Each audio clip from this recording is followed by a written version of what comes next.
అండి, welcome to జ్ఞానోస్ world. ఈరోజు మన ఛానల్లో ఎంతో రుచిగా ఉండే గోదావరి స్టైల్ పెసరపప్పుతో చేసే పప్పుచారుని ఎలా చేసుకోవాలో చూసేద్దాం. చాలా సులువుగా ఈ పప్పుచారుని ప్రిపేర్ చేసుకోవచ్చు. ముందుగా కుక్కర్లో ఒక అరకప్పు పెసరపప్పును కడిగి శుభ్రం చేసుకోవాలి. తర్వాత ఒక కప్పుకి 2.5 కప్పులు నీళ్లు వేసుకుని అర స్పూన్ కారం, 2 కట్ చేసిన ఉల్లిపాయలు, 3 నుంచి 4 కట్ చేసిన పచ్చిమిర్చి, అలాగే 2 కట్ చేసిన టమాటాలు, అలాగే ఒక పావు స్పూన్ పసుపు వేసి కుక్కర్లో 3 నుంచి 4 విజిల్ వచ్చేంత వరకు కూడా బాగా ఉడికించుకోవాలి. తర్వాత ఒక పప్పు గుత్తితో కానీ గరిటతో కానీ ఇలా మొత్తం అన్నీ కలిసేటట్లు కలుపుకోవాలి.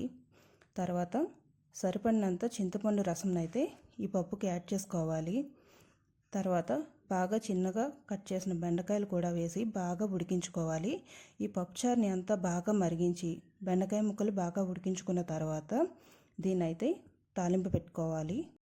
తర్వాత వేరే ప్యాన్లో ఒక స్పూన్ ఆయిల్ వేసుకుని ఆయిల్ అంతా బాగా వేడైన తర్వాత ఒక స్పూన్ జీలకర్ర, 5 నుంచి 6 ఎండుమిర్చి, 6 వెల్లుల్లి రెబ్బలు, 2 రెమ్మల కరివేపాకు వేసుకుని బాగా వేయించుకోవాలి.